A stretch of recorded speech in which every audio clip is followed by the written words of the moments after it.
Hello Unicorn friends, welcome to the ADHD School of Happiness. Are you happy with your life? If not, this video is for you. Basically, everyone says, oh, I want to be happy. But a lot of people are absolutely miserable. Especially in the autism ADHD community, people suffer from anxiety and depression disproportionately compared to the rest of the population. And I think that's terrible because I've been there and I don't want to be there anymore. So I designed this system when I was homeless. So this can apply to anyone at any stage of your life to try and make your life more happy, full of joy, and just every day feels magic. I'm a unicorn because I like to spread magic and happiness in the world. People see the unicorn, they smile, just makes a little tiny of dopamine in someone's brain. And I want to share this system with you, and maybe if you apply the techniques that I talk about today, you can have a happier, more peaceful life. Happiness is basically a combination of four main topics which we're going to cover today: your mind, your body, your environment, and your passion and connections. Okay, so yes, I can spell, but I have a dark sense of humor. Okay, so if your mind is in chaos, then it's really difficult to be happy.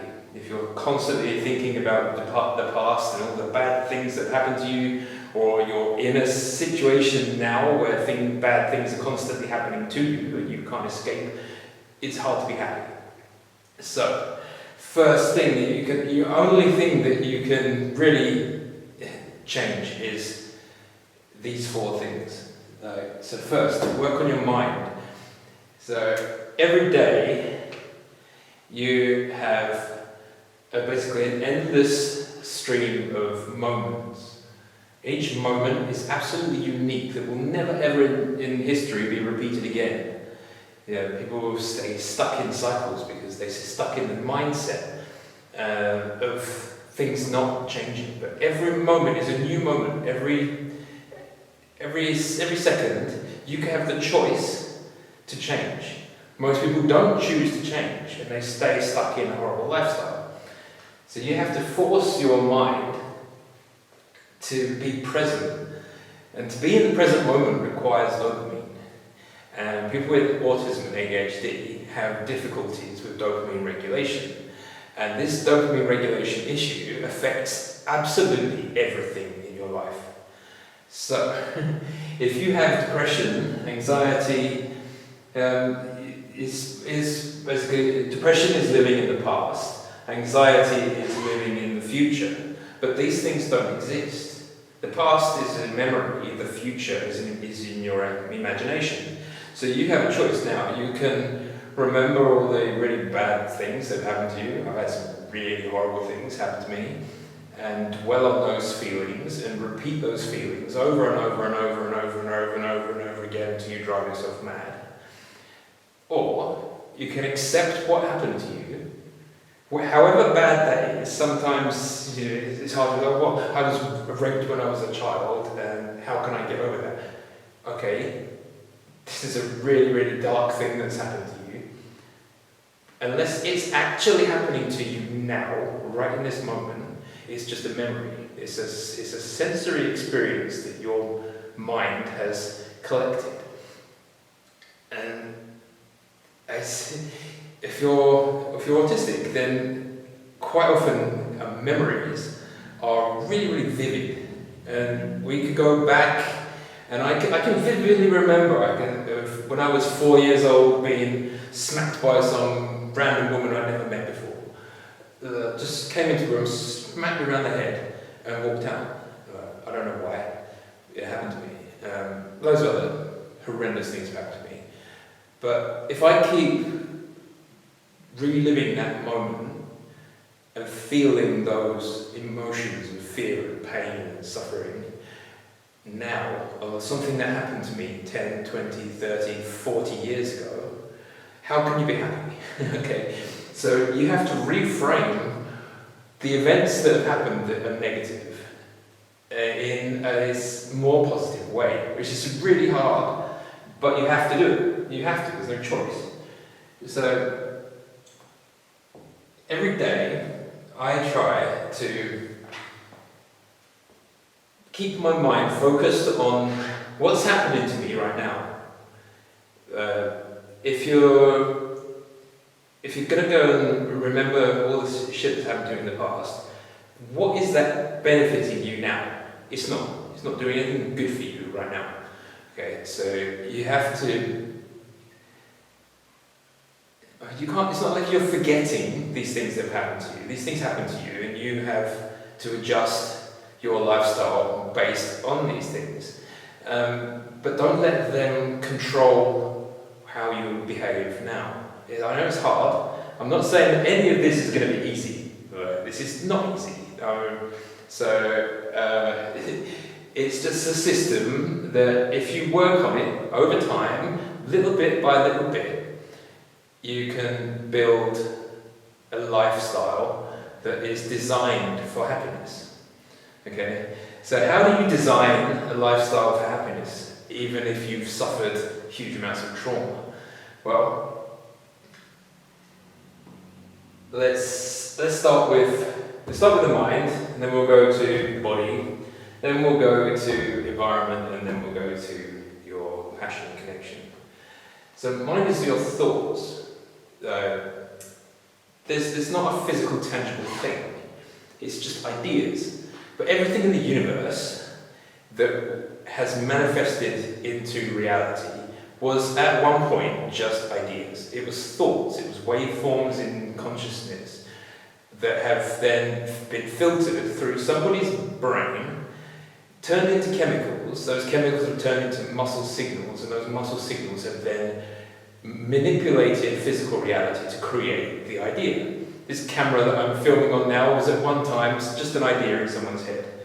Okay, so you have to choose what makes you tick. What do you love? What do you want out of life? Okay, your mind needs stimulation. The whole point of physical reality is that you can have a thought, translate that thought into a physical action, and that action has a reaction. And it goes in cycles of thought, action, reaction, thought, action, reaction. Constantly, billions of times a second through your entire life, in this body and future bodies in whatever lives you choose next. So if you're going to have a good mindset, you need to know what makes you want to get out of bed in the morning? What makes you want to stay in bed in the morning? So you're going to have positive and negative things in your life. So you're going to, let's make a negative side and a positive side. Now, basically, it's a hard system to try and explain to people because it's basically all in my head and I'm a crazy man. But I'm going to try it. So, negative things are the bad shit that's happened to you. I don't know if you can read this quite small.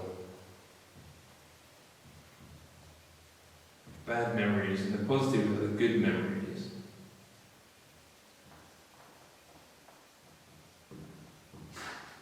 So there are going to be, always in your life, positive and negative effects. Nothing can ever be 100% positive. Nothing's ever going to be 100% negative. So you want to take your negative, bad memories, reframe them, and take an objective look. Take outside your body, outside your memory, and observe yourself with the event that happened to you from an outside perspective. So you're basically a fly on the wall, watching the event that triggered you to experience these negative emotions. And relive it, go into the pain of that situation. And it's hard, and these things are hard to relive. But if you don't relive it and reframe it into a positive emotion, then you'll be stuck in that memory forever. My dad one day told me he wished that I was dead and made me homeless. That's a really shitty memory. I don't ever want anyone to have that memory. But it happened to me, and I dealt with it, and in a way it set me free, because my dad was a really nasty, horrible, controlling man who had no emotion towards me whatsoever. I never felt loved by my dad. So this is really, really bad memories. But if he didn't kick me out and make me homeless, then I never would have had the dream life that I have now. So sometimes it takes a long time for you to accept what happened, but what happened to you has driven you to where you are now, and where you are now is a place where you can choose a better life, or choose to stay. You can either choose to stay where you are, or you can choose to make changes in your life to go somewhere better than you are now. So all your good memories can be used as basically like dopamine triggers. So what I do, I close my eyes. If I want to get a little rush of dopamine, I close my eyes, I squeeze my middle finger and thumb together, close my eyes, and I picture the memory of where I was when I was at my most happiest feelings, and try to remember those sensations in my body. And those sensations, that dopamine flow, basically can be repeated as many times as you want. You can also go into the bad memory and trigger the fear and the anxiety and the suffering and the pain. Why would you want to relive that? There's no point reliving these things all the time, constantly just going into the pain. You need to transmute the pain into pleasure. Somehow, how you do that is completely unique to you, and I can't tell you how to do it in your brain, because your experience is unique and your brain is unique. But it's just a guide of what you need to do in order to change the memory. And so I know it's going to be difficult if you've had something really terrible happen to you. I was nearly killed in a car crash one day, and that basically was the second time that made me homeless. So in order for my mind to be happy, I need certain things in my life. That's just basic facts.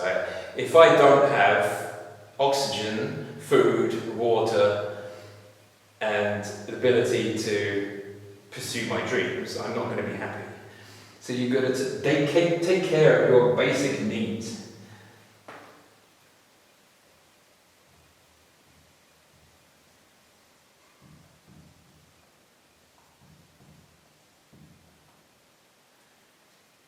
Only you are responsible for your life. Once you're 18, you're on your own. You may have supportive family, you may not. I have a good relationship with my mum and sister, but not with my dad. But some people don't have any family at all. Some people are completely alone. You have to be able to look after yourself in all situations. And if you're not ready to do that, if you have any problems in your life that are getting in the way of you being able to take care of your basic needs, then you're not going to be happy. So you have to take care of the things that are absolutely essential for your life, which is keeping your sensory experience, things that you enjoy. So what do you enjoy? You've got to choose what things trigger the most dopamine in you. The two biggest triggers biologically for dopamine are food and sex. But you can't eat food non-stop all day, and you can't have sex non-stop all day. So you have to find other ways to get dopamine all day without those two things and without drugs. You can take drugs if you want, but that's going to lead you down a potentially dangerous path as well. You've got to take care of your anxiety. So depression is about bad memories, reliving themselves over and over again, and taking your thoughts down into this dark pit of hell, which is not a fucking place to be. You don't want to be there. If you're in a depression right now, I really feel for you, because it's not a place that I ever want to go again. But you know, to get out of it, there's one way out, and you have to get out yourself. People can help you with information, they can give you guidance, they can show you a light at the end of the tunnel, but unless you climb out yourself, you will never get out of it, because the depression is built by your memory, and only you know what your memories are. And you can go to a therapist, and the therapist could spend months and months and months going through your memories with you and teaching you ways of coping with them and guiding you through. But not everyone can afford therapy, not everyone can afford drugs. Drugs aren't available for everyone with depression, and it's something that if you want to control your depression by using drugs, okay, so what happens when you stop the drug? If you haven't actually dealt with what's causing it in the first place, then taking the drug is masking the reason why you're depressed. And if you're just masking the reason why you're depressed with drugs, then when you're either going to be on drugs for the rest of your life, which is going to be horrendous for your biochemistry, or you're going to have to eventually deal with the reason for the depression. And a lot of people don't want to face their depression, so they end up on drugs their whole life and stay depressed for decades. Well, that's no good for anyone. I know pharmaceutical industry is great in terms of how they help many people, but there's also many people that they destroy and they don't help, and they actually make the situation worse. So yeah, the mind is the most complicated part of all of this, because it's not something physical that you can touch. Your body is made of atoms, but your mind is made of quantum thought waves, basically. Your DNA is basically a translation from the source energy of the universe, gets filtered through your DNA to become chemicals in your body which cause actions and reactions in the physical world. But yeah, it's good to stimulate your mind with something new every day. Why are we here? We're here to experience. We're here to learn. If your body is basically just sitting still in a bed, just mindlessly watching TV or scrolling through Facebook, this is not how your body was designed. It's not how we've evolved. We've evolved to get out into the world and experience sensory feedback. But you have to choose where you want to go and get feedback from. So for your mind, you need to basically give it tasks to do that you are going to benefit your life and make you release dopamine. One of the things that I do is every day I learn a language.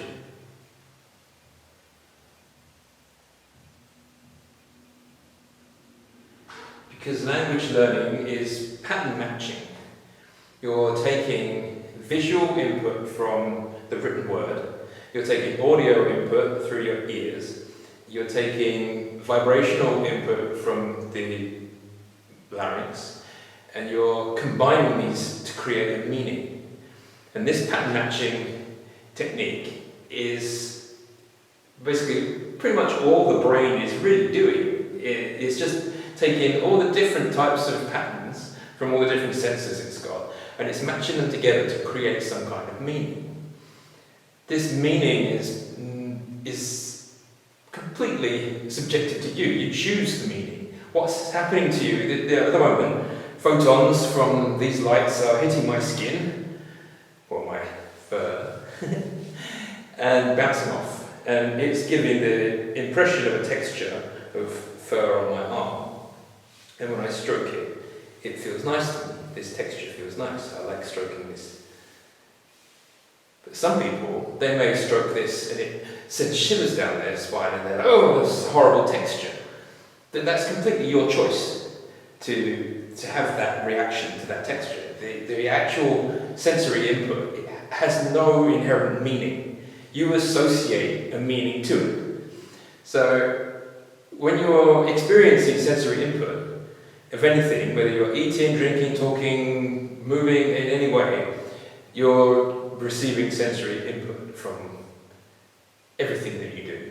And you assign a meaning to that. So you can hear a loud bang, and you'll immediately say, oh, there's something bad has just happened, because you immediately assign loud bang as a negative experience. But it could be anything, it might not be a bad thing, but your brain will automatically assign a good or bad meaning to it, depending on your experiences in the past and how you feel about the whatever that sensory experience was. And you would keep these memories of this experience. So that when I was a little kid, I tasted some food, that's disgusting, I don't like that.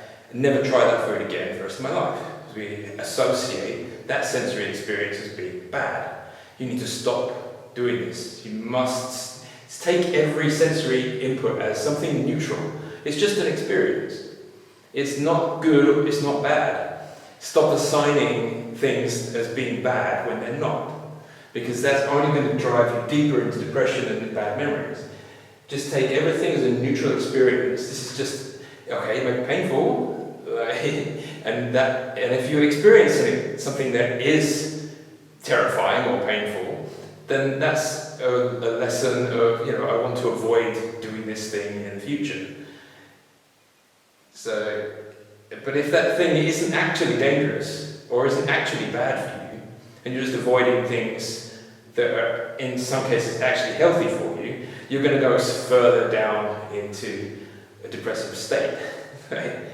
So, I know it's hard to not associate things as being good or bad and being neutral on sensory input, but you have to be if you want to be able to generate a more happy lifestyle. So you need to be learning how to pattern match in ways that helps you to navigate this world. And I don't know how it's difficult to describe this topic. The mind is the most difficult of these parts to describe. But if you make a personal list for you of all the things in your life that you enjoy, and all the things in your life currently that are causing you to feel sad and depressed. So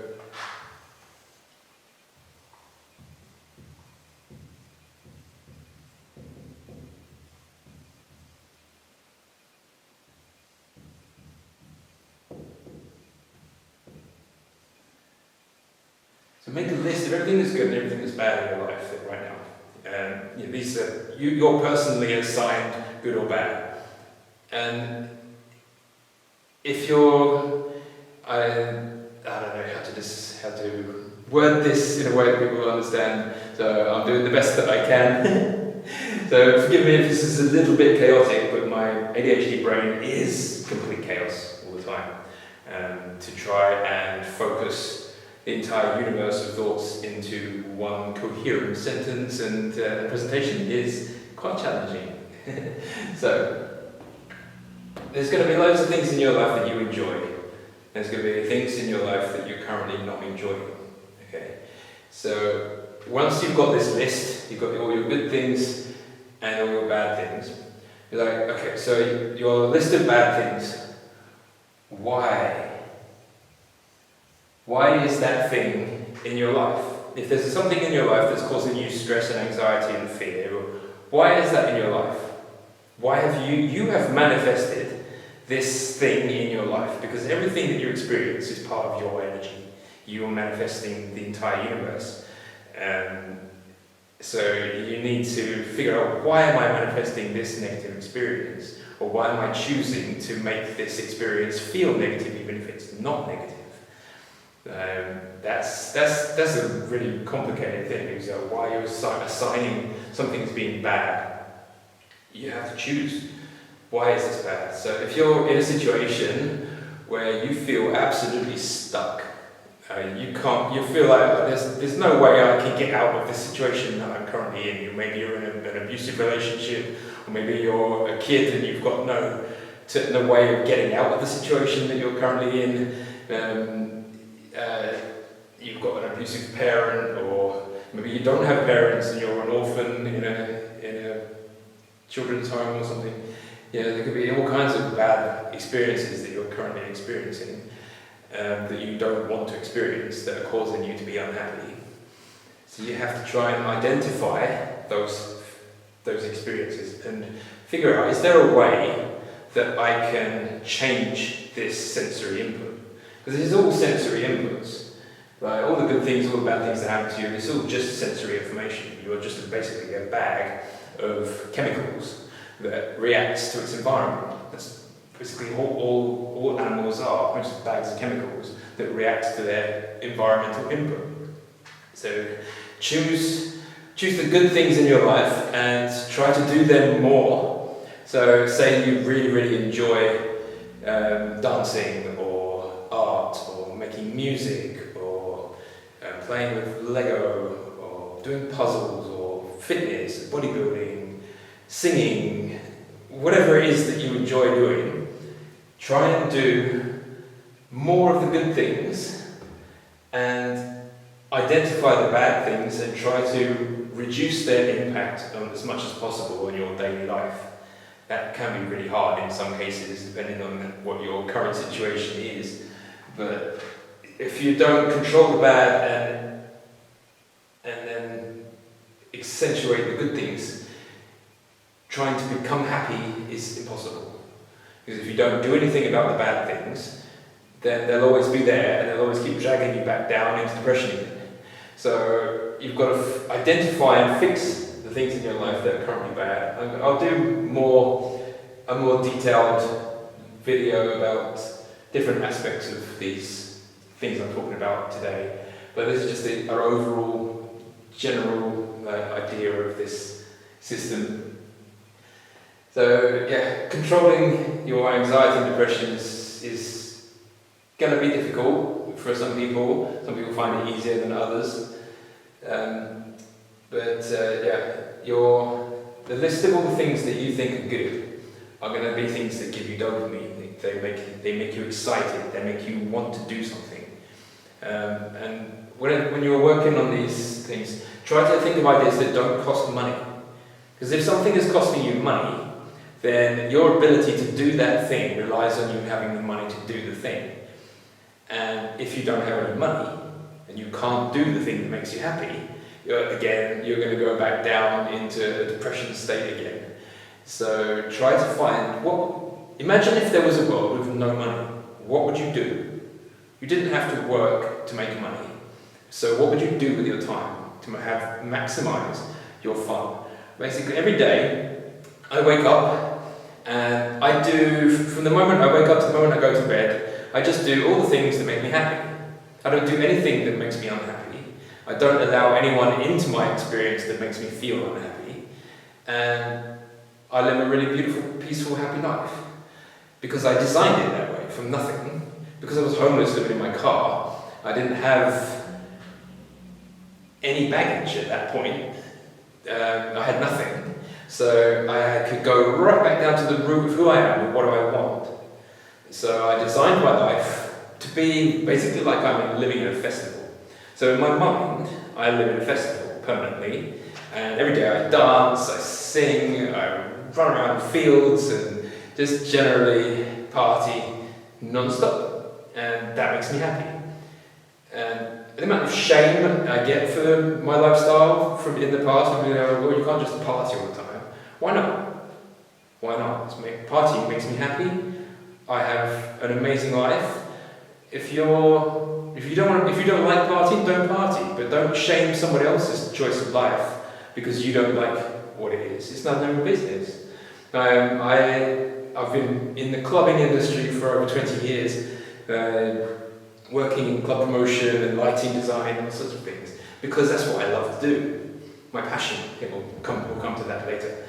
So Basically, control your negative memories, try to reframe them into positive ways. I know that's hard, but we talk more about that in another video if you want. Take care of your direct personal needs. You have to figure out how you're going to do that yourself without parents, without friends. If you're completely alone, how are you going to deal with life? Because at some point you may well be alone and not have any backup, like I was when I was homeless. So you've got to be able to take care of all your personal needs. Do something that stimulates pattern matching learning. So learning a language could be a spoken language, or it could be a computer language, or it could be anything. Just learn some way of pattern matching in a social sense. What can help you to make better connections? So if I'm learning Czech a little bit, because it's almost impossible to communicate if I don't speak Czech. So every day I try to learn some Czech.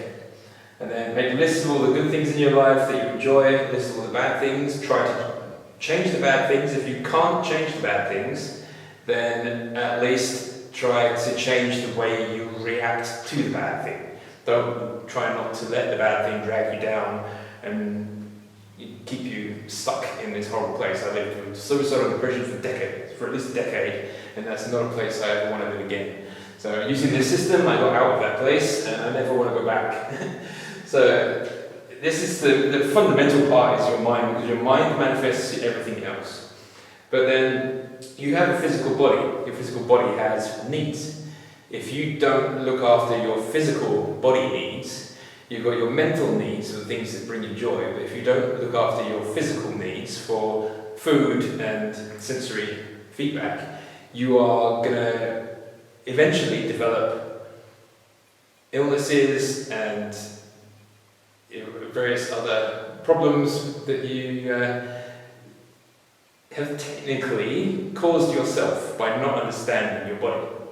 So, as a scientist, I have to know how my body works. From just when I was a tiny little kid, I started to read science books, learning about how the body works, how the universe works, how chemistry works, how physics works, biology. I need to know this physical universe that I am experiencing, how does it work? How does this body that I am currently inhabiting work? So you've got your basic needs of water,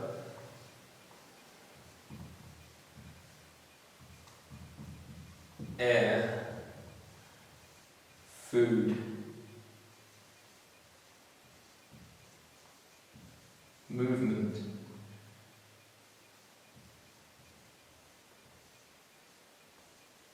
sensory,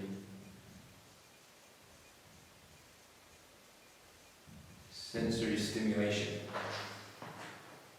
If your body is dehydrated, you're 70% water, fluctuates a bit, but if your body is not getting the water that it needs, basically, you need oxygen as the primary fuel for your body. Within 1 minute, you will be dead, or at least unconscious, if you don't have enough oxygen. So the quality of the air that you breathe is fundamentally important to you, and the quality of the water that you drink is fundamentally important to your health. When I was a kid, I basically never drank water. I drank Coca-Cola, I drank Fanta, I drank every fizzy drink, energy drinks, all this terrible stuff where it gets liquid. But it's not what your body has been evolved over millions of years to drink. So you have got to get enough good quality water in your body. Let's say 2 litres, 3 litres a day, depending on activity. It's going to vary a little bit, but I've noticed a lot of people with ADHD and autism, they forget to drink. It's possibly one of the things that if you do suffer from this, not eating, not drinking regularly issue, then the video that I made for the daily log life hacks put water on there, or just at the moment I list all my meals on there, but I don't list all the drinks that I have. If you're dehydrated, your brain won't function properly, and your body won't function properly. So in order to maintain optimum health, and optimum mental health, you need to make sure that your water intake is enough, that you're not dehydrated. A good way to check this is look at the colour of your urine. If it's dark yellow, you are not drinking enough. If it's ever so slightly yellow, just like very pale yellow, then it's just about right. If it's almost colourless, then you're probably drinking too much water. So you need to monitor your water intake and make sure that you're getting enough. Because if you're not, your brain and your body won't work properly. Okay, so you have to take care of your fluids and make sure that air is as good as it's going to be. But if you live in a city, or if you live next door to some hog farm or some other nasty place, then your air quality is going to be shocking. And millions of people all over the world suffer from illnesses caused by the quality of the air that you breathe. So, a lot of people don't have any choice about how to get good air. If you live in the middle of London, then the air quality is going to be shocking. Here, I live in the middle of nowhere, beautiful countryside. It's perfect here. Everything is beautiful. The air is crisp and clean. But you can't. A lot of people can't control this. But if you live somewhere that does have terrible air, at least don't make it worse for yourself by, for example, living in a house full of mold or something, or smoking cigarettes, or any other substances that you're smoking that are going to cause extra problems with your lungs functioning. Because if your lungs die, you get lung cancer and your lungs die, that's it, it's over for you. So look after your lungs. I smoke a little bit of cannabis, but only a tiny little bit. Okay, so water you can control. It's easy, you can drink more of it. Air is difficult to control, it's the fundamentally most important thing that you need. The next is food. We live in the most toxic food society possible right now. What's sold as food isn't food. It's 90% of what I see in the supermarket is just some man-made chemical soup. It's not real food. Okay. What is real food? Okay. So let's talk about food. What are you made of? You go, I'm made of atoms. I'm made of molecules. But the fundamental unit of life is a cell. You have trillions of cells in your body. Each cell has a membrane, it has DNA nucleus, and it has all the little organelles that carry out all the different functions of life. So the mitochondria give you energy, with the ribosomes making the proteins, and various other things. We can talk more about cells later on, if you like. So, what is food? Food is eating cells that have already been made by plants, because plants make all of the nutrients, basically. Animals just eat them. We're animals. Humans are mammals, technically. Mammals eat plants to get all the nutrients that they get. Humans decide we're going to just eat anything. We don't care if it's actually designed to be eaten or not. We just eat it, and we don't care about the consequences of eating things that aren't real food. And we end up with one of the fattest and sickest populations in history, because in the last 50 years we've just been eating absolutely toxic food. So what is the best diet for overall health? And a lot of people are going to hate to hear this, but whole food, plant-based diet has thousands, maybe even 10,000 studies that show that whole food, plant-based diet is the absolute optimum for human function. Okay, this is such a controversial topic because there's so much misinformation out there, and there's a lot of scientists. As being a scientist, the reason I left the scientific community is because it's all about money. And the pharmaceutical industry in particular, they don't care about your health. They really don't. They need to make money, and they want to make as much money as possible for their shareholders, and your health is irrelevant. The food industry is the same. The food industry want to make money. They want to make as much money as possible, as fast as possible, and they don't give one single fuck about your health. Okay? But these are trillion dollar industries who have the money to pay anybody to say whatever they want. Okay? You have to understand this. A patient cured is a customer lost. Okay? If you cure someone with diabetes, then you're losing 30, 40 years of revenue for insulin and drugs if that person is cured. Why would the pharmaceutical industry want to cure anybody? Why would they cure cancer when they make hundreds of billions of dollars from cancer? Okay? They don't want to cure cancer.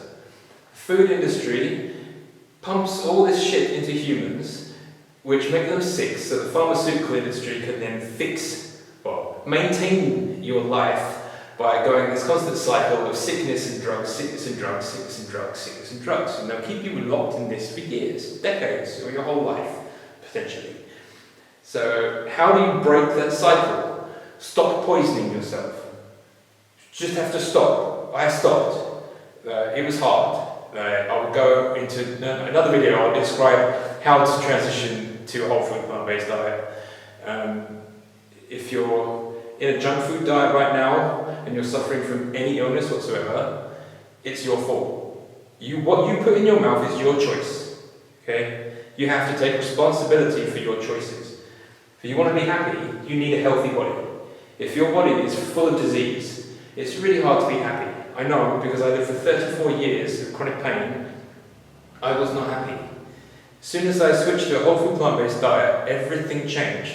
All my health issues disappeared, completely. It took I now have occasional injuries, which are related to another medical issue, which I'll talk about in another video.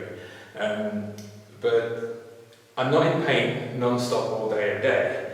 I don't have constant infections anymore. The last time I saw a doctor for an infection was 9 years ago. I used to be ill all the time. Since going vegan, I've not been to a doctor once, apart from when I ripped a nerve in my shoulder, but that was from a physical injury, not from sickness and poisoning.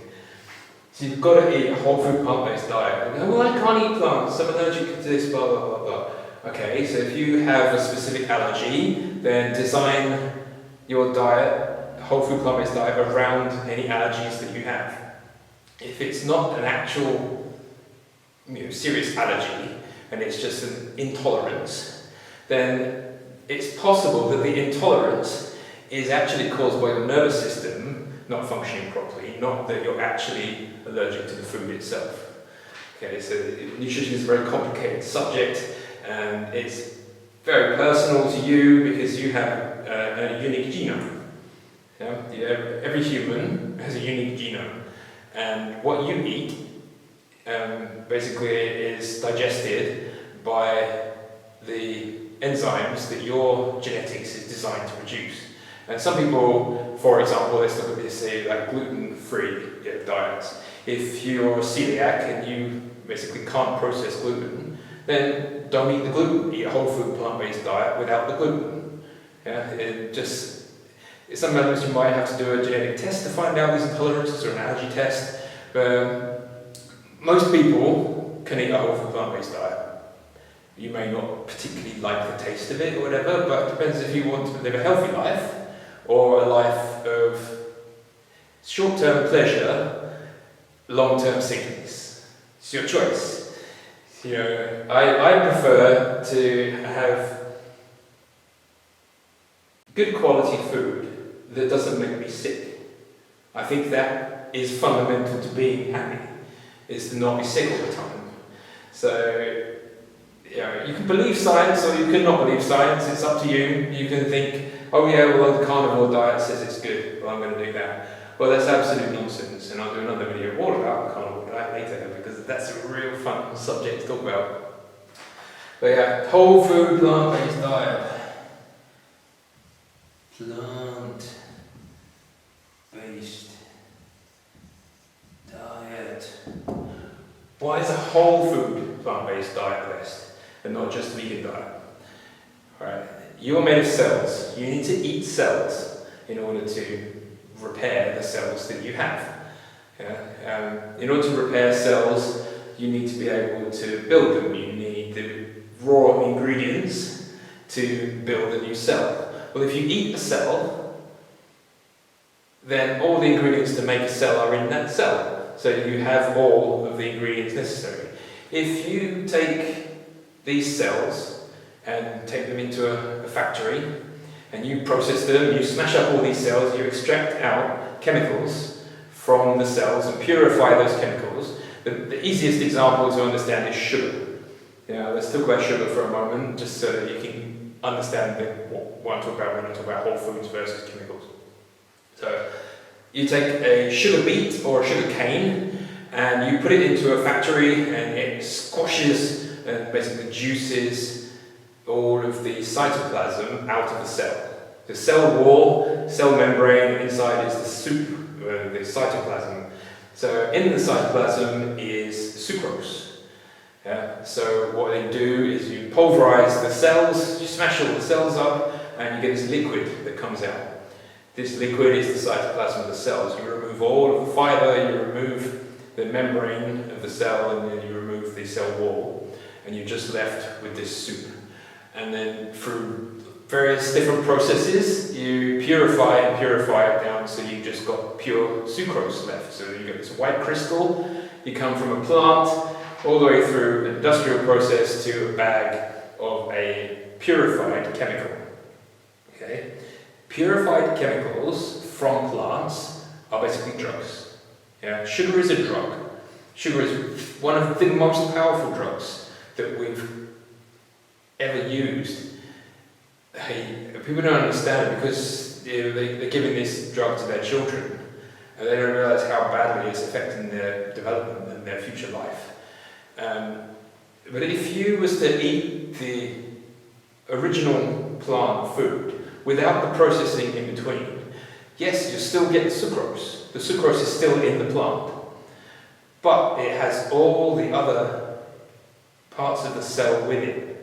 And when you eat the plant in its whole form, your body has to break it down in order for you to extract those nutrients from it. You still want the sucrose, you still want all the other ingredients, the amino acids and all the nucleotides and everything else that's in the cell. You want everything that's in the cell.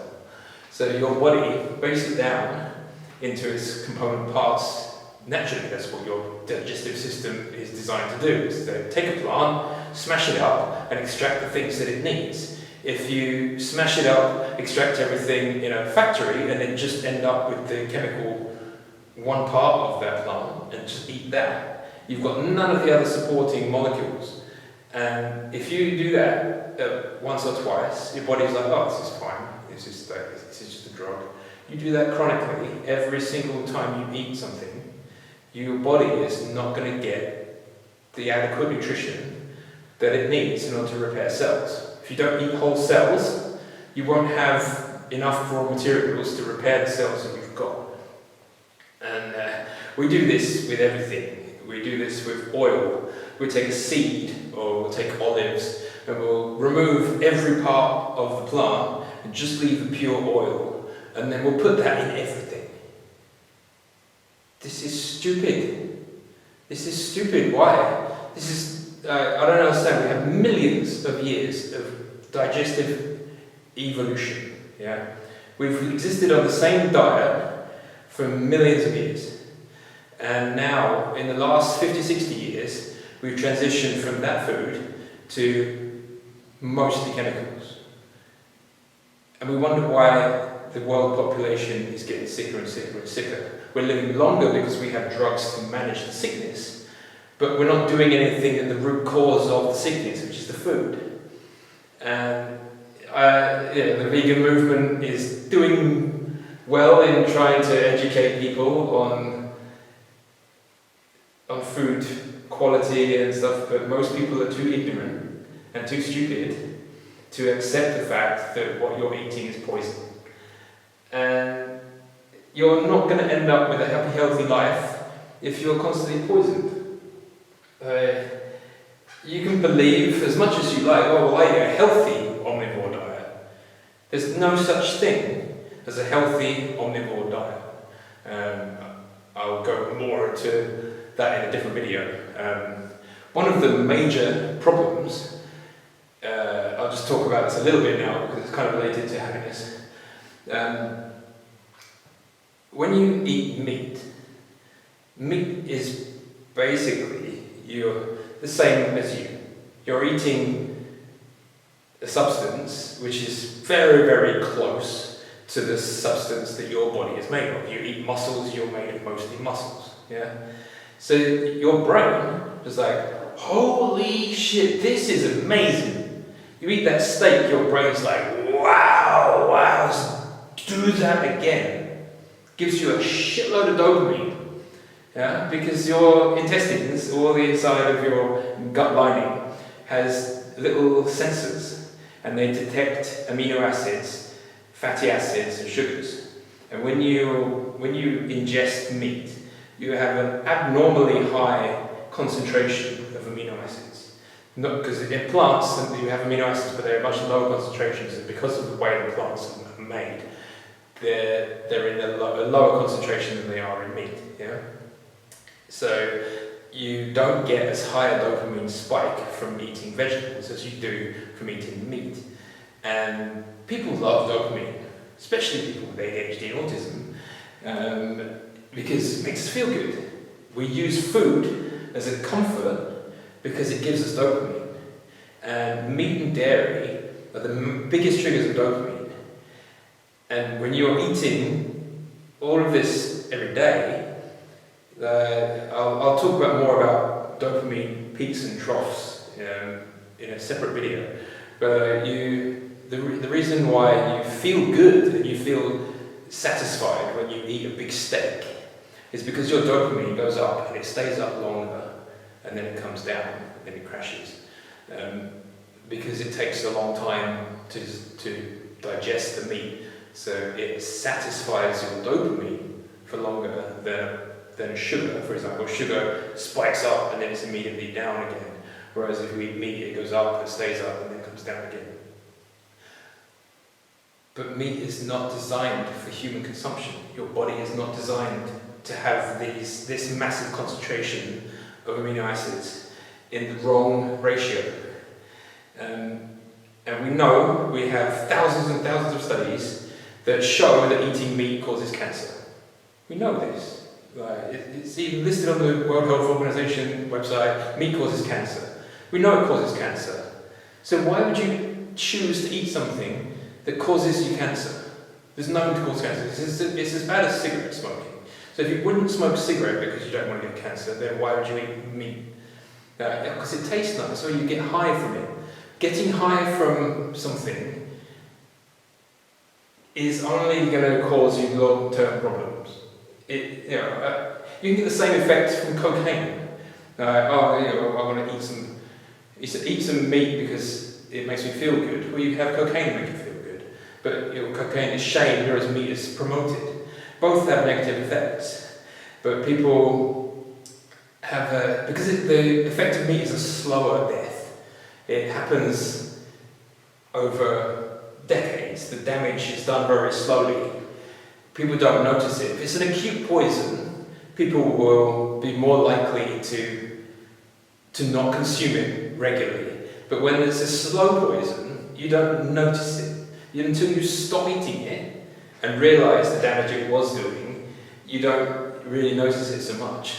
I'll do another video about the biggest damages of meat later. One of the biggest problems is TMAO, which is a horrible compound which basically destroys your blood vessels and causes heart disease. It's only in meat, it doesn't happen with plants.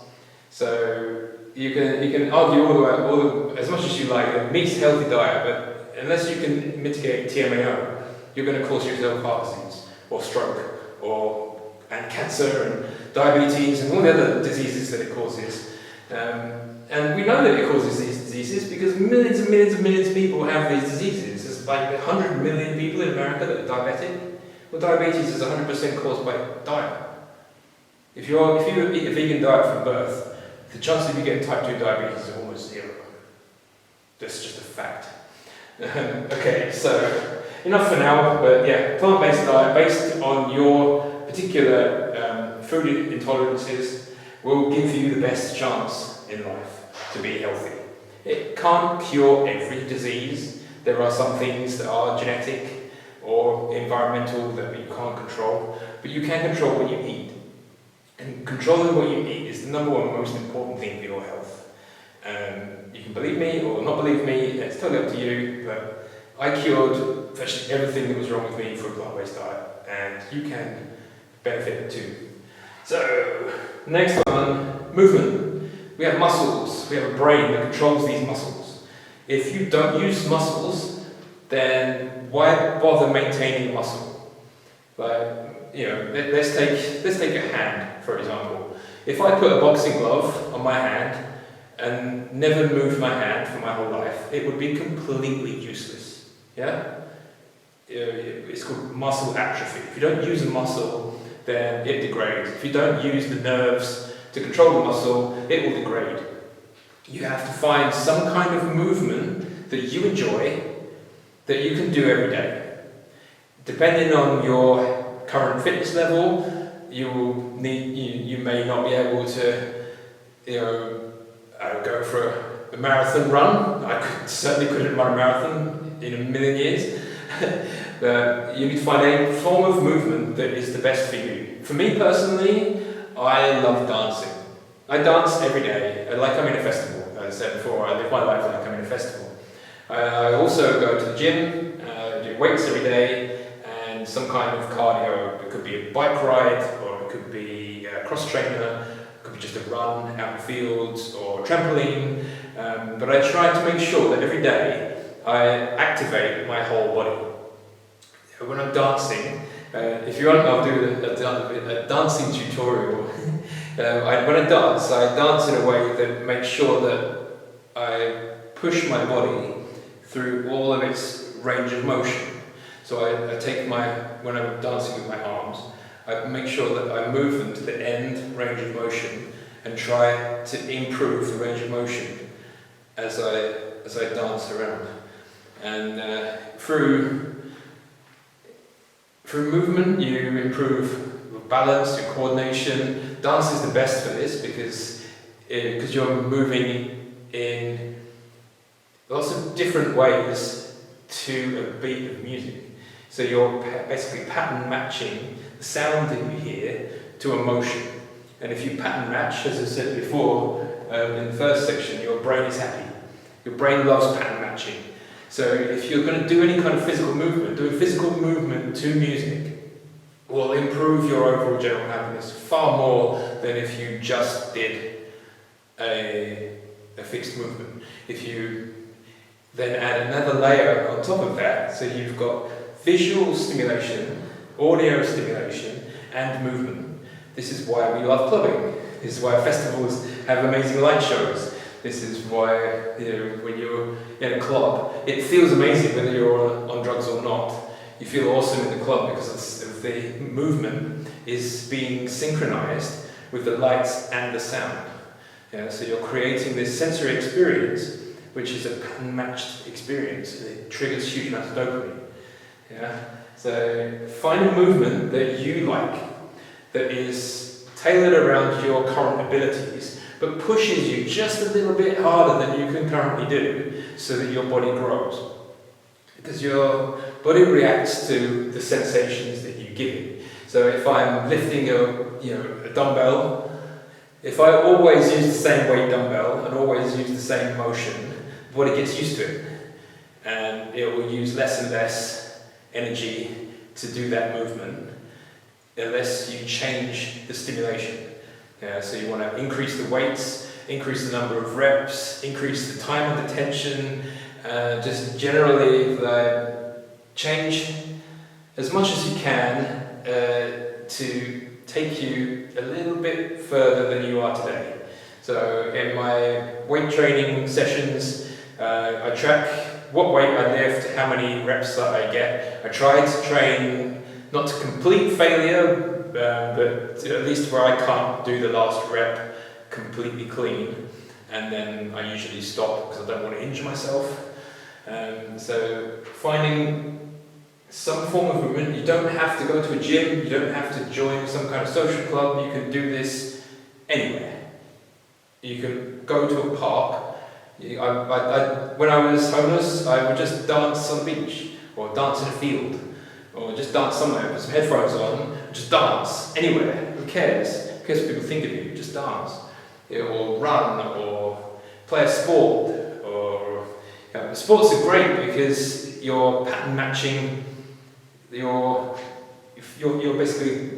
physical movements are controlling some kind of object. So you're kicking a ball or you're using a racket and you're matching the movement of the ball and trying to hit it. And when you hit it, the brain links the movement to the visual stimulation, and bang, you get hit a dopamine. And the more you do that, the more dopamine you get, and the happier you become, because the dopamine is all about happiness. Find a movement that you enjoy. Anything, doesn't matter what it is. It could be sex if you like. It could be clubbing, it could be sports, whatever you want. The next thing is fundamentally important: sensory stimulation. The whole point of your body having a nervous system and a brain is to enable you to move around and interact with the world and get feedback from what you do. So if I kick a ball, I'm going to get the sensory feedback of the impact of the ball on my foot, and then my visual part of my brain will calculate what that action has done to the ball. So I kick the ball, it goes a certain position and distance. It's all physics. If you want to calculate it, you can, but your brain does everything subconsciously. It does all these calculations. So you kick the ball once, and then your brain figures out what that kick did. And then you kick it again, and again, and again, and your brain constantly calculates and recalculates what the sensory reaction to your action is. Yeah. So if I'm playing baseball, I throw a baseball, then my brain will calculate what muscle action generated that reaction. So where did the ball go when I threw it? And this is how your body learns to do new things. So your sensory feedback from all the things that you do teaches your nervous system how to optimize a certain action. So if you want to get really, really, really good at football, you have to play football every day. If you want to get really, really good at dancing, you have to dance every day. Dancers can just spend 8 hours a day non-stop dancing, and they're getting constant sensory stimulation based on their translating their thoughts into actions which cause sensory reactions. Yeah, so everything that you do is in cycles, and if you shut off the sensory feedback from something, then you don't get the dopamine from it. If I throw a ball, and I'm closing my eyes, I throw a ball, I've got no idea where that ball went. I can't adjust my action because I've got no idea what the reaction was. Yeah? So in everything that you do, you need to have a thought converted to an action that gives you some sensory feedback. And one of the biggest problems in life is that one of the biggest sensory areas of your body is completely cut off from the entire world. Because we wear shoes. And I'm going to do a whole video about this. I could probably talk for hours about the damage that shoes do to you, but I'm not going to go into it in this one. But your body needs constant feedback from its actions in order to maintain dopamine levels up high enough for you to focus. ADHD and autistic people quite often will have a faster dopamine return to baseline than a so-called normal person, neurotypical person. So a neurotypical person may be able to concentrate for 90 minutes on something, whereas an ADHD person may be able to concentrate for 5 minutes on something before their dopamine resets back to zero. Okay? So if you can find a movement and a sensory stimulation feedback that is continuous, then you can basically keep your dopamine high all day. And this is what I do, and this is why I don't wear shoes. Because every single step that I take, my body gets a dopamine hit from the sensory information that my feet receive from the floor. Okay? So I'll do a whole video about that later. So yeah, your body consists of the chemicals that you need for life, which come from your food. And the best way to do that through a plant-based diet, you've got to have good quality air and water, you've got to move and get sensory stimulation in order for your body to grow. If you cut off any one of these things, your health will decrease over time until you eventually end up really sick and die, or you make changes to fix whatever you're doing wrong. They're the main points of body health and happiness. But there are other things, there's a lot more details you could go into, but this video is already over an hour long, which is crazy. And I'm only halfway through, so if you're still here, respect, bro. Okay, the next one, your environment is absolutely key to your happiness. If there's things in your environment that are making you unhappy, then you need to stop. You need to get them out of your environment. So, what is your environment? Your direct environment is the photons and the air molecules hitting your skin. The next level is the room that you're currently in. The next level is the house that you live in. The next level is the street that you live on. The next level is the town that you live in. The next level is the country that you live in. And the next level is the planet that you're on. You can't change the planet you're on, but you can change everything else. Okay, so my environment here is designed so that I can manipulate my sensory input to whatever I decide that I need at that time. So if you just have one room, for example, if you live in a flat share, you only have the one room that you're in, or if you're a kid, you're living at home with your family, and you have your one room. So this is, I'm sorry to say, the worst thing to do. Clean your room. Clean your bedroom. If you live in an absolute shit pile, then your brain is going to be in an absolute shit pile. So clean your room, like for hygiene reasons as well as just having everything organised. You know, other people with ADHD live in absolute shit chaotic houses, just hoarding crap everywhere, just piles of washing, piles of shit because you don't have the dopamine to start a task, and you just end up. I spent years living like that, and it's no good way. It's no way to live. If you can't manage your direct environment, you'll clean your bedroom and organise your direct space, the space that's personally yours. Decorate it.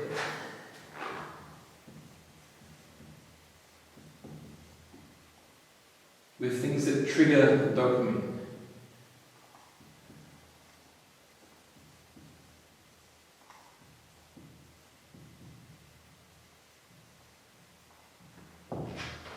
Decorate with dopamine triggers. What does that mean? Well, visually, what do you like to look at? I like LEDs and psychedelic patterns. So I built my entire house where every room has lots of bright colours and different textures and ultimately controllable lighting down to, I could probably set an infinite number of lighting patterns in my house. I can control every aspect of the lighting in every single room, which enables me to control my mood through lighting and sound and sensory input. So my sensory stimulation of my body is controlled by my environment. So I set my environment to be able to trigger dopamine automatically all day, every day. One of the biggest problems with ADHD is we take a child with ADHD and we say, right, sit down, shut up, and look at the teacher who's giving some absolutely fucking boring presentation about something that's completely irrelevant to anything. The ADHD kid just not interested in. Why are they going to sit there and focus on this thing that's completely fucking boring? I mean, you might say about the same about this video, but this video is designed to try and help people with ADHD. So if you find it hard to focus on this video, then take some coffee or something. So it's quite long, so you might want quite a few coffees. So yeah, your environment needs to trigger dopamine. How do you trigger dopamine? You trigger dopamine by sensory stimulation. Too much sensory stimulation goes the opposite way. Because you only have a limited amount of dopamine that you can release before the cell needs to be refueled again. Okay, so you have nerve cell here, synapse in between, and to send a signal, you release dopamine or serotonin or acetylcholine or whatever neurotransmitter. You release the neurotransmitter, it goes across the synapse, triggers the reaction on the other side, stays there for a certain amount of time, and then there will be a transporter molecule that will take the dopamine or the serotonin back and refuel the nerve cells so that you can send the trigger again. So it goes in a cycle. If your sensory input is too intense, you run out of dopamine on the side that's trying to send the signal, and then this is like, oh shit, I need more dopamine. I can't send the signal enough. And if you have ADHD, your baseline dopamine is lower than normal people, but lower than neurotypical people, and there's not enough to send the signal to start the reaction. Basically, the dopamine transporter that refuels the cell, it's going in this cycle, but if you overstimulate it, basically you're not being able to refuel it quickly enough, and then it sends a signal to your brain, which is pain. And pain is something that most people try to avoid, whereas if you actually lean into pain, it can give you even more dopamine, but we'll talk about that a bit later. So you want your environment to trigger dopamine in a sustained, slow enough way that it doesn't cause pain, unless you want pain. For the next part of this description will teach you how to manage pain. Yes, you want. So I design my spaces where I have music in every room. I have lighting that's controllable in every single room, and the baseline decor, the floor textures, the wall textures, the colours, everything is constantly changing. Every room is different. So as I walk around my house, everything in my visual space is constantly changing. Constantly changing sensory information gives you dopamine. If your sensory information is not changing, you say you look in a white room, or a pure white room, there's no sensory information, there's no sound, there's no changing lights, it's just white everywhere, then there's no reason for your brain to release dopamine because there's nothing changing. So I keep my environment constantly changing, and it keeps me constantly high for free. So yeah, clean your room and decorate with things that you like that trigger your dopamine. So that's completely personal to you. It could be smells that you like, it could be art you like, it could be music you like, or lighting you like, or whatever it is that you find soothing and comfortable and pleasant to be around. Decorate your house to your specific needs. Okay, the next level up is once you've sorted your personal space, then you've got your house. And your house can be, this is my live alone, so it's just me, well, Mikey. So I have complete control over all the rooms in my house. So I don't have to adjust my decor depending on other people's needs. So this house is completely designed around my needs. But your environment, if you're in a shared environment, then you're going to have spaces in that house where multiple people need to experience the room and not be negatively impacted by your actions. Number one is the kitchen. If you're living in a shared house and there's one kitchen for 3 or 4 people, or even in some cases more people than that, if you're going into the kitchen and cooking something and basically just leaving your shit everywhere, then you're going to cause the other people in the house to have negative feelings towards you. Okay, so don't do that. Right? Just don't do it. Just if you're going to go into the kitchen and you're going to make a mess, clean it up. It's not hard. Okay, it's really not that hard. I go, oh, I have autism, I can't clean up. Yes, you can. Unless if you've got hands that you can move, you can do the washing up. You know, I hate people who are making all these excuses. I can't do this. You can do this. You're choosing not to do this. If you expect everybody else to constantly pick up after you when you have functioning limbs that you can do washing up, you can clean the kitchen after you've made a mess, then you look after your direct environment.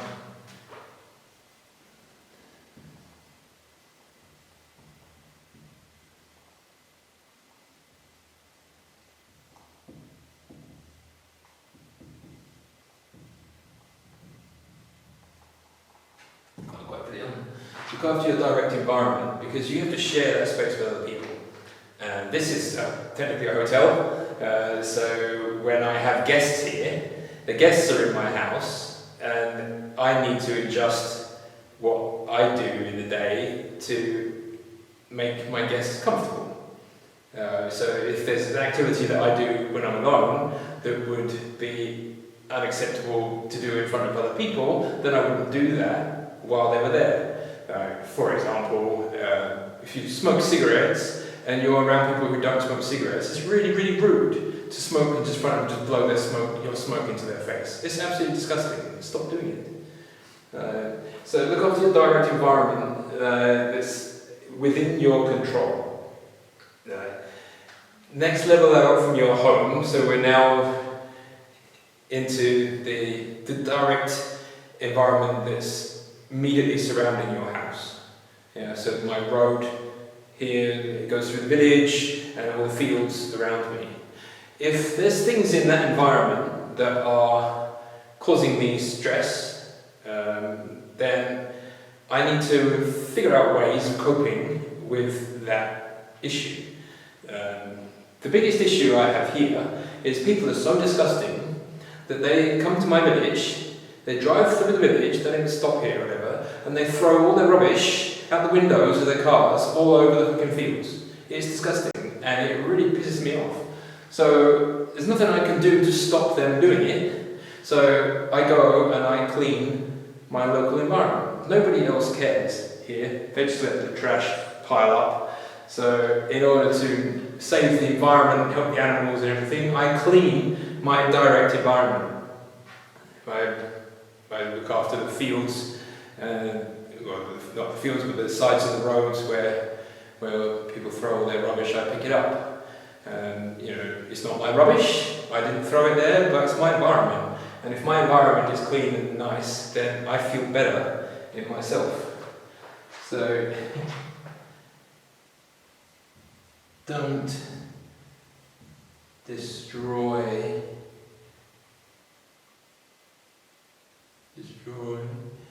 your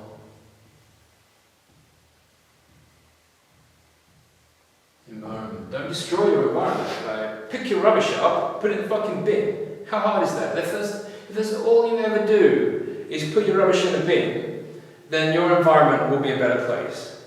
Cities are absolutely just disgusting because people just don't care. They expect someone else to deal with their shit. They'll just throw their crap all over the place and expect someone else to pick it up. Well, here there is no one to pick it up, so I do it. But there's no excuse for this, to just trash your environment because you're too lazy to put something in a bin. That's disgusting. So if you're going to just destroy your environment, destroy your home, destroy your bedroom, how are you going to live a happy, healthy, successful life if your direct environment is a complete mess? Next step up from that is your city and your country. Well, you can't really directly control any of that, yeah? But you can try your best to live a lifestyle where you're causing as least damage as possible. This is what the vegan movement is all about. It's about causing the least harm to animals and the environment that you can do. You can't cause zero harm. There's no way to live without causing zero harm. So you try to minimize your impact on animals, on nature, on the air quality. So, veganism is not just about the food you eat, but it's also about how you live in general to cause less suffering to wildlife as well as the farmed animals. Wildlife is being destroyed at an unprecedented rate, and the extinctions are just, we're actually causing the next big extinction rather than an asteroid coming down and killing loads of species, or a volcano going off, or ice age killing things. We're killing the world. We're destroying our own home. This is our environment. The earth is our only home, and we're just like, I don't care. I'm just going to burn whatever shit I like, I'm going to eat whatever I like, I'm going to kill whatever I like. And Earth can't cope with 8 billion selfish people. So at some point you have to say, okay, I'm going to do the best that I can with the resources that I have to not destroy the world that I live in. So please, look after Earth. It's your only home. Okay, at some point we might go to Mars, but only a few select people will go to Mars. The rest of us have to live here. And if you're just constantly destroying the planet, then we're going to end up with a humanitarian crisis that makes everything that we've ever had in the past look stupid. World War II was just ridiculous, but now we're causing hundreds of billions of deaths of animals every year. It's disgusting. So yeah, please don't kill the planet. Okay, next one is, if your mindset is improving and you're feeling more confident and happy in the now, and try to get rid of your depression and fear of the future, and you're looking after your body and your environment is clean and happy and supportive of your needs, well, the next level of happiness is, what do you do with your life? What do you do when you wake up? I wake up, I've got, depends on how much you sleep, but most people have 16 hours-ish awake and 8 hours-ish sleep. So for those 16 hours, what do? Well, when you're a kid, before school destroys you, you live in a constant state of creative play. Yeah, when you're a child, okay, when you're a tiny, tiny baby, all you do is lie in bed and scream, but once you get to toddler age and you're able to learn how to control your muscles and you can move around, you naturally just follow your excitement. All babies have ADHD. It's just some people learn systems of controlling their actions and other people don't. And then the ones that are easy to control, children that do as they're told and don't argue back, are regarded as good children, normal children, happy children, and then anyone who's more difficult to control is labelled with some kind of disorder. I say, well, I can't control this child, so they're ADHD, or I can't control this child, they have autism. It's all about control at the end of the day. Adults want to control you when you're a child. If you do something the adult doesn't like, in the past they'd smack the shit out of you, but now we don't allow that anymore, so now the children basically get away with doing everything they want and have mad tantrums because they don't want to be controlled. I don't want people controlling me. When I was a kid, I wanted to follow my passion.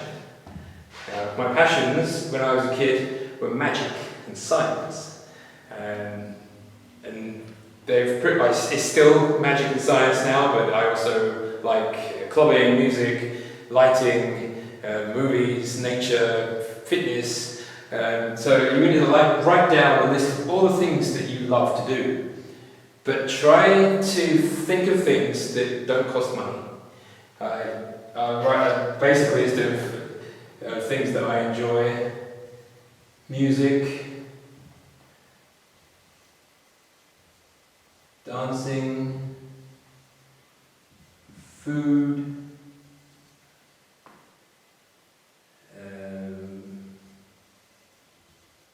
lighting, nature, science, movies. Doesn't matter what your list is whatever will make you get out of bed and say, if you could do anything you want, you've got this 16-hour window where you can do whatever you want. There are no limits of what you can do. Apart from the fact that try not to, I want to eat in the most expensive restaurant in the world. Don't think of things that require you to have money, because I designed this when I was homeless. I didn't have any money, but I can still listen to music. I can still dance. I can still buy food. What food I buy depends on how much money I have. But I went vegan when I was homeless. I can be in nature and dance and sing and run around and explore with no money. Science, you can do science at any point you like. Most movies now, you can watch them online. If you've got a phone, you can do these things. So you need to find what drives you, what makes you want to do something. But to do that thing, not for some end goal, but to do that thing for the thing itself. Like when I'm dancing, I'm not dancing because I'm going to get something from dancing later on. I'm dancing because in that moment that I'm dancing, I feel absolutely free. My brain it's not worried about the past, it's not worried about the future. It's in that moment just expressing complete joy. So this is why dancing for me is my biggest passion. I do it every day. So when I combine dancing with music and lighting in nature, as in a festival, then to me living in a festival environment is the absolute perfect environment for me. That's my personal choice as to what I like to do. So if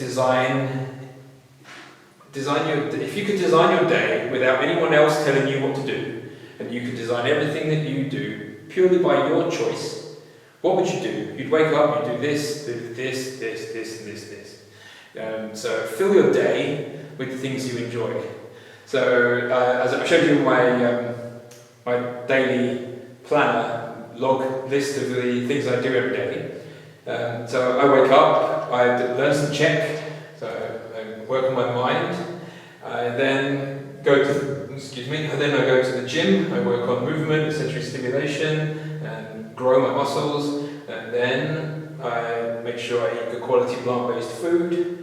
I then work on my environment and clean my house, clean the environment I'm in. And the rest of the time I spend working on things that I enjoy doing, dancing, singing, creating movies, creating this absolutely massive video, which is an hour and a half. I'm super rambling, but if you ever heard an ADHD story, you know that they ramble. Okay, so passions. Figure out all the things that you enjoy. It could be gaming. Let's put gaming on the list. Gaming. Could be cooking, but that's kind of a food. You could be playing a sport. You could be doing some art. You could be singing. All the big celebrities, actors and singers and musicians generally, they follow their excitement. They wake up and they spend the entire day doing what they love. And because they're spending the whole day doing what they love, they end up with a lifestyle, you might say it's happy, and a lot of them are depressed. They're at least living the lifestyle that they choose to live, that is based on the things that they love the most. So I've been making movies for over 20 years. It's what I love to do. I'm going to do it till I die. Now I'm just trying to make YouTube videos which will help people to also follow their passion. But having those passions allows you to make connections to other people that share the same passions as you. Find your tribe. Find your tribe. Find the people that like what you like. That could be joining a sports team, it could be joining a social club who carry out the activity that you like. It could be a hiking club, or it could be an art school, or after school sports team, or after school band club, or whatever. Find your tribe of people that like the things that you enjoy, so that you can build meaningful connections with people who share your interests. Because the biggest factor in longevity, being happy for those longer years of life, is having connections to people that support your needs and support your general happiness and passions and things that you enjoy doing. I would live in the middle of nowhere in a country where I don't speak the language. I don't have currently this part of the overall puzzle. I haven't found my tribe yet. Part of this, the reason I make these YouTube videos is because I want to share my passions in the world and to find other people who like things like I like. Because being a science nerd is a very lonely existence. If you've seen the TV series Young Sheldon, who's 10-year-old Sheldon Cooper from Big Bang Theory, it's a very lonely existence being a scientist, because most people don't understand science and they don't care about science, and the only people that you can find are other scientists, and scientists can be very stuck in their mindset of their way is the only way and nobody else's theories are any good. And so if you're an autistic scientist like Einstein and Tesla and all these other people that have completely transformed all of human existence, they did that because they had autism and linked into the bigger picture of how the universe works. Most people are focused on physical reality, but physical reality is just a construct of your mind. What you see when you look out into the world is your subconscious mind. And it doesn't really exist. It's a quantum field where you're creating your experience live as you experience it. So you're creating actions and reactions subconsciously, and you have a little bit of control over that process, but 95% of what you experience is subconscious. Only 5% is what you actually control. So, for ultimate happiness, find your tribe. Find friends that share your passions. And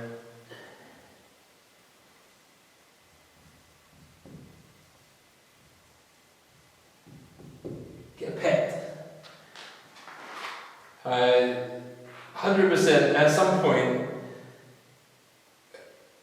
I think everybody should have something that they have to take care of.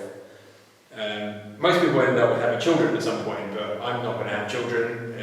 This is not my highest excitement to have a child, and it would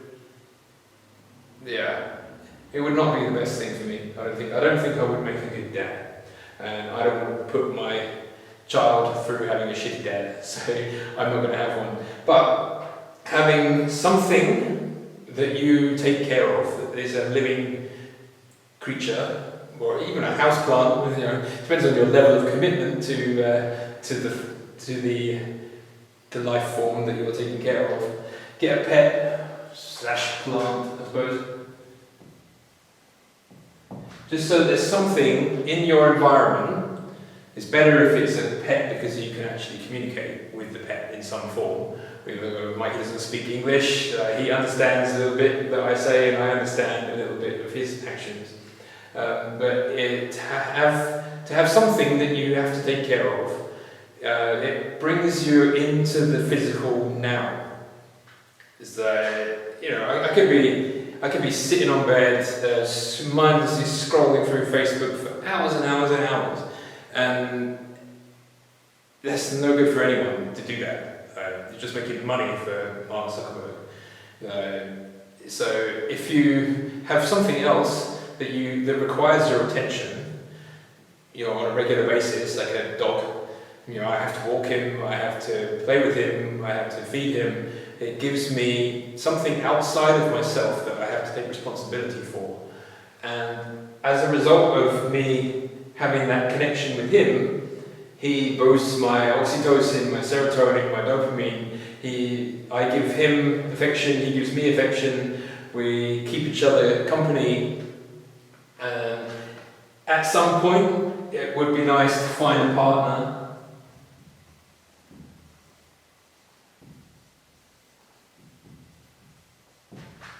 I need to find a partner who shares some of my passions. If it's someone who doesn't share any of my passions, we're not going to be compatible, and it'll be completely pointless. So if there are people out there that like music, dancing, food, lighting, nature, science, movies, games, sport, arts and singing, then hit me up. I'm single, I'm gay, so only guys. Finding a partner who you can share your life with is going to improve general feelings of happiness and well-being, and it eases anxiety of when things come up that are challenging, that you're not alone. At the moment, if I have a challenge, I'm completely alone and I have to deal with it. Whatever challenge that is, I have no choice but to fix it on my own. So having a tribe of people who share the same interests that can help in times of trouble will be better than the situation I'm currently in. I already have an amazing dog, and I have some plants that I take care of as well.